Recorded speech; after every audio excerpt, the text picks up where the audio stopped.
আসসালামু আলাইকুম। আজকের ভিডিওতে আমরা শুধু গোল্ড ইফেক্ট তৈরি করাই শিখবো না, আমরা পুরো ক্লাসটাকে এনজয় করব। মানে কাজটি খুব সহজভাবে আমরা শিখবো। আপনারা দেখলেন আমার কিন্তু একটার পর একটা গোল্ড ইফেক্ট হয়ে যাচ্ছে। আমি এটাকে অ্যাকশন তৈরি করেছি, বাট আজকের ভিডিওতে আমরা কিন্তু অ্যাকশন তৈরি করা শিখবো না। আজ শুধু আমরা শিখবো গোল্ড ইফেক্ট তৈরি করা। যারা অ্যাকশন ফাইল তৈরি করতে জানেন না, তারা উপরে আই বাটনে ক্লিক করে দেখতে পারেন, অথবা ভিডিও ডিসক্রিপশনে লিঙ্ক দেওয়া থাকবে, ওখান থেকেও আপনি অ্যাকশন ফাইল তৈরি করা শিখে নিতে পারেন। শুরু করবো আজকের ভিডিও। এখন প্রথমেই আমরা যে কোনো একটি ডিজাইন করার জন্য আমাদের কিন্তু এখানে নতুন একটি ক্যানভাস নিতে হবে, নতুন একটি ডকুমেন্ট ওপেন করতে হবে। আমরা প্রথমেই ফাইলে ক্লিক করে দিব, তারপর নিউ এ ক্লিক করে দিন। এখন এখানে যে ডায়লগ বক্সটি ওপেন হয়েছে, এখানে আমরা দেখতে পাচ্ছি আমার ইউটিউব থাম্বলাইন সাইজের একটি পেজের মাপ এখানে দেওয়া আছে। আমরা ওয়াইড দেখতে পাচ্ছি 1920 পিক্সেল, হাইট দেখতে পাচ্ছি 1080 পিক্সেল, রেজুলেশন 72, পুরা সেম একটি ইউটিউব থাম্বলাইন। তো এবার এখান থেকে ওকে বাটনে ক্লিক করে দিন। পেজটা ওপেন হয়ে গেল। এখন এখানে আমাদের কাজ প্রথমেই এই হোয়াইট পেজের মধ্যে করবো না, এই পেজটার একটা কালার দিব। তো দেখুন আমার ব্যাকগ্রাউন্ড এবং ফোরগ্রাউন্ড কালারে দুটি কালার দেওয়া আছে, একটি হলো হোয়াইট আর একটি হলো ব্ল্যাক। তো এখান থেকে ব্ল্যাক কালারটিকে আমরা এই পেজের মধ্যে অ্যাপ্লাই করে দেব কিবোর্ডের control back space button press করে। ওকে, এখন এখানে আমরা একটি শেপ তৈরি করব। তো শেপ তৈরি করার জন্য আমরা এখান থেকে রেক্টেঙ্গুলার টুলে যেতে পারি। রেক্টেঙ্গল টুলে মাউসে রাইট ক্লিক করার পর এখানে দেখুন কাস্টম শেপ টুল। তো কাস্টম শেপ টুলটিকে আমরা সিলেক্ট করে নিচ্ছি। কাস্টম শেপ টুলটিকে সিলেক্ট করে নিলাম। কাস্টম শেপ টুলের এখানে অনেকগুলো অপশন কিন্তু ওপেন হয়ে গেছে এখন, তাই না?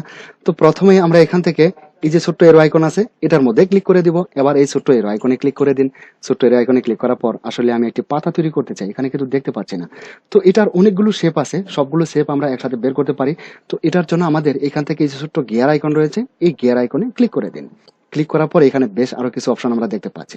তার মধ্যে থেকে অল, এই অলের মধ্যে আমরা ক্লিক করে দিলে যত শেপ এখানে আছে সবগুলো শেপ আমরা দেখতে পাবো। অলে ক্লিক করে দিলাম, তারপর হিট ওকে। এখন কিন্তু অনেকগুলো শেপ আমরা দেখতে পাচ্ছি। একটি পাতা নেব। তো এখান থেকে একটি পাতার মতো ডিজাইন আমি সিলেক্ট করে নিই। এটা নিলাম। একটা ফ্লো রয়েছে, তাই না? এটাকে নিচ্ছি। তারপর এবার মাউস ড্র্যাগ করুন, সেম এভাবে ড্র্যাগ করুন। ড্র্যাগ করলে এখানে কিন্তু একটি শেপ চলে আসছে। তো এই শেপটির আমরা দেখতে পাচ্ছি ফিল কালারও দেওয়া আছে, আবার স্ট্রোক কালারও দেওয়া আছে। তো দুটার মধ্যে একটা অফ করে দেই। দেখুন এখান থেকে ফিল কালার এবং স্ট্রোক কালার দুটাই কিন্তু অ্যানাবেল। তো এখান থেকে আমরা স্ট্রোকটাকে অফ করে দেব। এবার স্ট্রোকের এই থাম্বলাইনে ক্লিক করুন, তারপর এটাকে নন করে দিন। স্ট্রোক কালারটি চলে গেল। এবার লেয়ার প্যানেল দেখুন আমাদের দুটি লেয়ার, একটি হলো ব্যাকগ্রাউন্ড আর একটি হলো শেপ। তো শেপটাকে আমরা আরেক ডুপ্লিকেট কপি করব কিবোর্ডের কন্ট্রোল জে বাটন প্রেস করে শর্টকাটে। এবার আমরা যাব লেয়ার প্যানেলের নিচে, এখানে দেখুন অ্যাড এ লেয়ার স্টাইল একটি আইকন দেওয়া আছে, add a layer style FX, এটাতে ক্লিক করে দিন। করার পর এখানে দেখুন gradient and overlay, gradient and ওভারলের মধ্যে ক্লিক করে দিলাম। এবার কিন্তু একটি প্যানেল ওপেন হয়ে গেছে। প্রথমে আমরা দেখতে পাচ্ছি ব্ল্যান্ড মোড নর্মাল দেওয়া আছে, নর্মাল থাকবে। আমরা এবার এখান থেকে কালারের এই লাইনের মধ্যে ক্লিক করে আমরা গোল্ড কালারটি নেওয়ার চেষ্টা করব। এখন এখানে আরেকটি লাইন ওপেন হয়ে গেছে। প্রথমেই আমরা এখান থেকে এই পাশের কালারটিকে চেঞ্জ করব এই আইকনে ডাবল ক্লিক করে। এবার এখানে ডাবল ক্লিক করে দিন। ডাবল ক্লিক করার পর আসলে দেখতে যাতে সোনার মতো হয় এরকম একটি কালার, ধরুন আমি এটাকে এই পাশে এই কালার দিলাম। আচ্ছা, আরেকটি বিষয়, যদি আপনি সেম গোল্ড কালারটি সিলেক্ট করতে না পারেন, তাহলে এইখানে টাইপ করতে পারেন, এই যে এইখানে এইখানে আপনি টাইপ করতে পারেন F6, তারপর EEAD। দেখুন একটি কালার কিন্তু চুজ করা হয়েছে, এই কালারটি। তো এই পাশে এই কালারটি থাকবে। এবার ওকে বাটনে ক্লিক করে দিন। তারপর এই পাশে কালারটি আমরা চেঞ্জ করে নেব। এখানেও ডাবল ক্লিক করে দিলাম।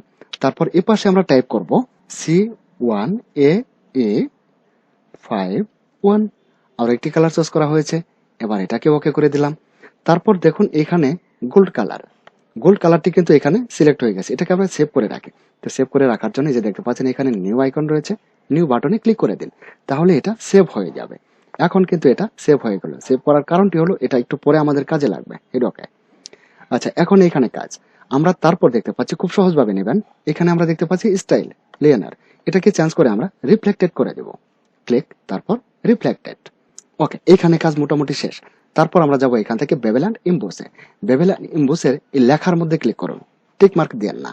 লেখার মধ্যে ক্লিক করার পর এখানে প্যানেলটি একটু পরিবর্তন হয়ে গেছে। তো প্রথমেই আমরা দেখতে পাচ্ছি এখানে স্টাইল লেয়ার বেভেল এটাই থাকবে। তারপর আমরা দেখতে পাচ্ছি টেকনিক, এটা দেওয়া আছে স্মুথ, এটাকে আমরা চেঞ্জ হার্ড করে দেব, হার্ড। তারপর এখানে দেখুন ডিপ দেওয়া আছে 170 করে দিলাম। এখানে ডিপটাকে আমরা করে দিলাম 170। আচ্ছা, তারপর এখান থেকে সাইজটাকে একটু বাড়িয়ে দিন। এই সাইজটাকে আমি একটু বাড়িয়ে দিচ্ছি, এদিকে একটু বাড়িয়ে দিলাম। তো এটা আপনার প্রয়োজন মতো আপনি বাড়াতে পারেন। যদি লেখা হয়ে থাকে তাহলে 70 রাখতে পারেন, 80 রাখতে পারেন। আমি কিন্তু এখানে 90 দিতে চেয়েছিলাম, আচ্ছা 92 হয়ে গেছে, এটাই থাকবে। তারপর আসুন, এখান থেকে দেখতে পাচ্ছেন গ্লোস কাউন্টার। গ্লোস কাউন্টারের এই এরো আইকনে ক্লিক করব এবং এন্টি আলিয়াসেটে একটি টিক মার্ক দিয়ে দেবো, একদম সহজ। এখানে টিক মার্ক দিয়ে দিলাম। তারপর এই ছোট্ট এরো আইকনে ক্লিক করার পর এই যে দেখতে পাচ্ছেন এটাকে রিং বলে, এই যেটা, এটাকে রিং বলে, এটাতে ডাবল ক্লিক করে দিবেন। ডাবল ক্লিক করে দিলাম। এইখানে কাজ মোটামুটি শেষ। তারপর আমরা যাব এনার গ্লো, এটাতে এনার গ্লোতে যাব। এনার গ্লোতে যাওয়ার পর আমরা এইখান থেকে দেখতে পাচ্ছি প্রথমে ব্ল্যান্ড মোড দেওয়া আছে স্ক্রিন, এটাকে আমরা মাল্টিপ্লাই করে দেব। তারপর এখানে ছোট্ট একটি কালার বক্স রয়েছে, এই বক্সের মধ্যে ক্লিক করে, আসলে গোল্ড কিন্তু একটু লাল কালার থাকে তাই না, তো এখান থেকে আমরা একটু লাল কালারের মধ্যে সিলেক্ট করব। আচ্ছা, আপনি যদি কালারটি সিলেক্ট করতে না পারেন তাহলে এখানে টাইপ করুন A8801F, ওকে। এখান থেকে ওকে করে দিন। কালারটি এখানে চলে আসলো। তারপর এখানে দেখুন এই যে সাইজটা দেওয়া আছে, এই সাইজটাকে একটু বাড়িয়ে আমরা এটাকে আরেকটু লাল করে দিই। কালারটি কিন্তু আমার এই শেপের মধ্যে অ্যাপ্লাই হয়ে যাচ্ছে। যতটুকু প্রয়োজন আপনি ততটুকু নিতে পারেন। আমি যেমন এখানে 120 দিয়েছি, 120। এটার কাজ আমাদের শেষ, হিট ওকে। তারপর দেখুন আমরা দুটি লেয়ার করেছিলাম শেপের, তাই না? এবার নিচের এই লেয়ারে ক্লিক করুন।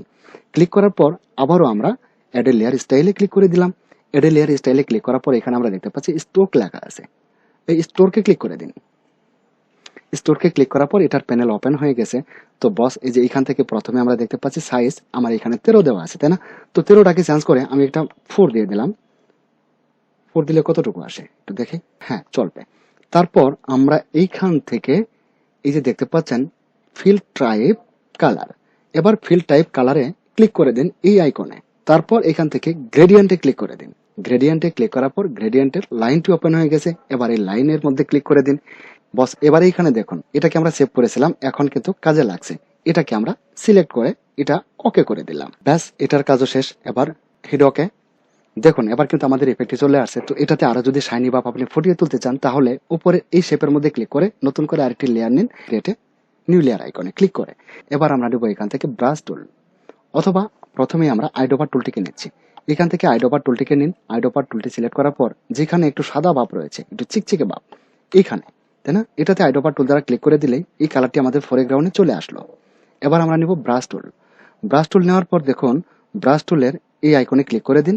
করার পর আসলে এরকম ব্রাশ তো আপনি পাবেন না, এই গিয়ার আইকনে ক্লিক করে দিন। তারপর এখান থেকে অ্যাসর্টেড ব্রাশে ক্লিক করে ওকে করে দিন। অ্যাসর্টেড ব্রাশটি ওপেন হয়ে যাবে। তারপর এখান থেকে এই যে এই ব্রাশটি নেবেন, এটা, এই ব্রাশটি নেওয়ার পর আপনি এটাতে একটু চকচকে ভাবটা ফুটিয়ে তুলতে পারেন, জাস্ট এরকম ক্লিক করে।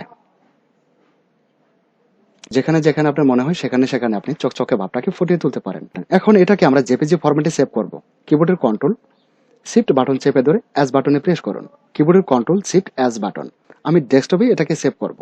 এবার এখানে ফাইলের একটি নাম দিব। তারপর ফরম্যাটটাকে চেঞ্জ করে জেপিইজি করে দেব। আমি ফরম্যাটটাকে চেঞ্জ করে দিচ্ছি জেপিইজি। আবার ফাইলের একটি নাম দিলাম গোল্ড ইফেক্ট 1, সেভ, তারপর ওকে। বন্ধুরা, ভিডিওটি এখানে শেষ করব। পরিশেষে আপনাদের সুস্বাস্থ্য এবং ন্যায় খাদ্যানে প্রার্থনা মহান রাব্বুল আলামিনের দরবারে রেখে ভিডিওটি এখানে শেষ করছি। বাই।